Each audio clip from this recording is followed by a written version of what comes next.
Alright guys, I'm on a Yamaha R1, first time ever riding one. I'm riding it to take it home for a mate who's hurt his back. He rode it to work and he can't get it home, so I'm riding it for him, and I'm going to give a quick first impressions of this because, as you know, I've recently picked up the GSXR 1000 and I haven't ridden another 1000cc bike, so this is my second 1000cc super sport. I've ridden other 1000cc bikes, but yeah, super sport or super bike. We're in A mode now, which the owner Matt mentioned is very twitchy, which I'm feeling that now. Definitely compared to the GSXR 1000, it's more twitchy, but my GSXR is the 2010 one, so I'm sure the newer one has gotten maybe more performance orientated, but so far it feels, other than the twitchiness, they feel very similar. I mean, it's a super bike and you can feel it. Oh yeah, she's got more get up and go. She has got more get up and go. Oh, definitely down low. Look, it's not even possible to compare these on the streets because there's no way you can open it up. But I'll tell you now, there is more low power on this, and then I don't even think the R1's known for its low down power, but there's more, definitely. We're riding through some traffic, so we'll see how this goes. But so far it feels quite, in terms of comfort, feels very similar to the GSXR. Brakes are way better. Whoa.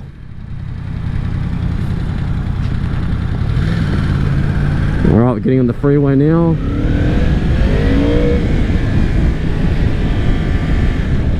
Oh, lots of power.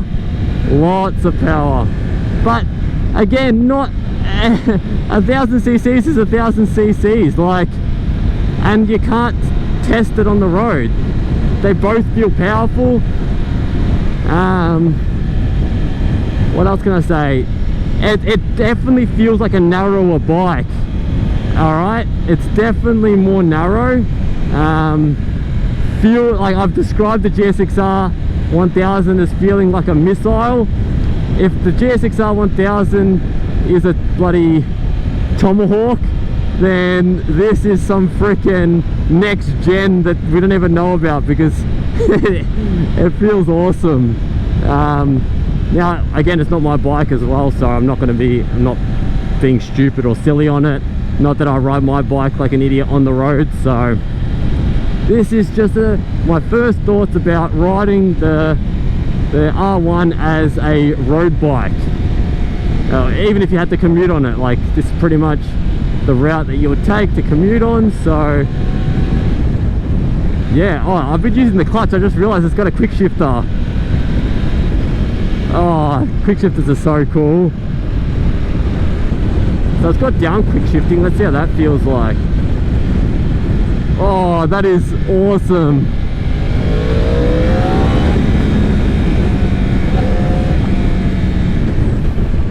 Alright, definitely more powerful than the GSXR 1000 I've got.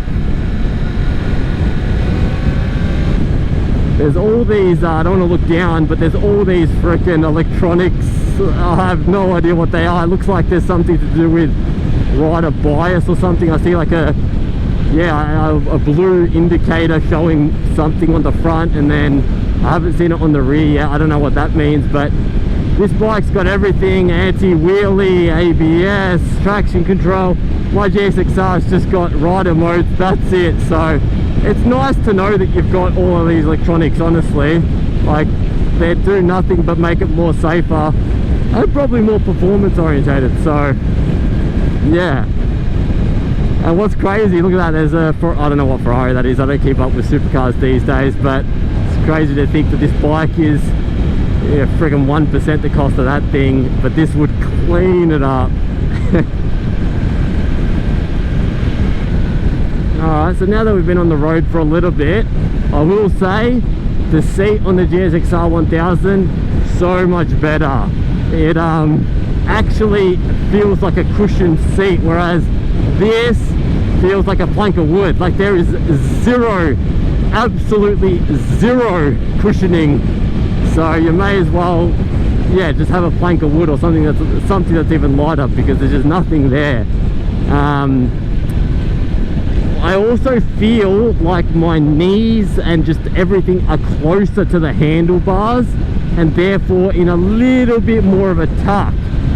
On the GSX-R, you're a little bit more stretched out, like, I don't know, like you're just not as tightly packed. So that's something to note. And yeah, because of that, I'm definitely finding my wrists are getting a more sore quicker. Like I've probably only been on the bike 10 minutes and I'm feeling my wrists. Now, I haven't ridden my GSX-R for a couple weeks now, and I've been riding my WR a lot lately, so I'm out of the habit of like squeezing my knees to keep me up. So if I focus on that, I can take the weight off my wrist. But I think this position on this bike just lends itself more, like I said, being more leant over, more racy. So it just ultimately isn't as comfortable as the GSX-R, but it feels like it definitely feels like it'd be better on the track. And that's another thing that I feel like is going to make it better on the track, is its weight. It just feels like a smaller, lighter bike, which I'm not sure the weight difference to my bike, but it's got to be somewhat significant for me to notice the feeling of it. Now, I don't know, again, if that's geometry of the frame or the suspension or something else taking that into account, like causing that feeling of just being lighter, but it really does feel like a light, small bike. It reminds me more of the CBR 600 I rode than a 1000. Yeah, I mentioned it earlier, the brakes are so much more touchy on this, way more touchy. So it looks like they've come a long way in brake performance. I think this is a, I don't know if I mentioned it, but I think this is a 2019 or a 2020 model. I mean, it's a newer updated design, so I think they haven't really changed even with the latest one. But yeah, so it's quite a current model. I don't know if there's much else to say, guys, about the bike. It's at the end of the day, it's a super sport. Honestly, as an amateur rider that hasn't really ridden many and, you know, might do the occasional track day, I've only done one thus far, but that might do the occasional track day, you really can't go wrong with any, like, if you're looking to have fun, you can't go wrong with any 1000cc super sport. Like, I know that the R1 is one of the most performance track orientated ones, and yes, it feels insane and it feels a bit more precise and a little bit more powerful than my old 2010 GSX-R. But man, on the road they're very comparable. You're gonna have fun on both of them. You're gonna have fun on the track with both of them. If you want to get your lap times down, obviously, without a shadow of a doubt, not having taken this on the track or even pushed it yet, and not that I say yet, not that I'm going to push it, it's gonna be faster, like no doubt about it. Add in the electronics and everything as well. But yeah, if your budget's a bit tight, you don't want to spend as much, then go for an older super sport. Yes, you forgo the safety, so just be aware of that. But man, you can't go wrong. All of them are insane, and I haven't ridden them, and I just know. Now one thing I haven't touched on, guys, and it's probably actually the biggest thing that I've noticed after now being on the bike for about 40 minutes, the biggest thing is that the suspension is phenomenal. Oh my god. Now, I don't know if there's settings, I'm assuming there's different settings and stuff, and he's probably got it in more of a road configuration, but my god, it's so comfortable. It's so comfortable. The bumps, you don't feel them. Whereas on the GSX-R, oh my god, you get smashed. Here you feel real good. The suspension is incredible.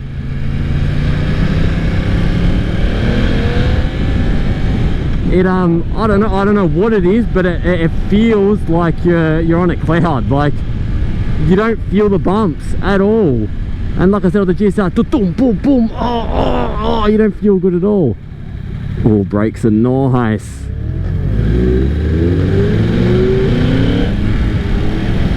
But again, I'll go back on what I said earlier. It's a 1000cc bike. It's mental for the road. You don't need it for the road, but it's goddamn fun. And on the track, there's just an animal, absolute animal. But yeah, again, I'll probably leave it there, guys. I don't think it's going to be a long one. Just wanted to give my first thoughts on the R1. Insane animal, good suspension, not the most comfortable in terms of seating position and seat. Insane brakes. What else do you want to know? I think that's all you need to know. It looks awesome, but I think every single supersport ever made, even the old ones, look freaking awesome. So I'll leave you with that, guys. Hope you enjoyed. I'll catch you in the next video.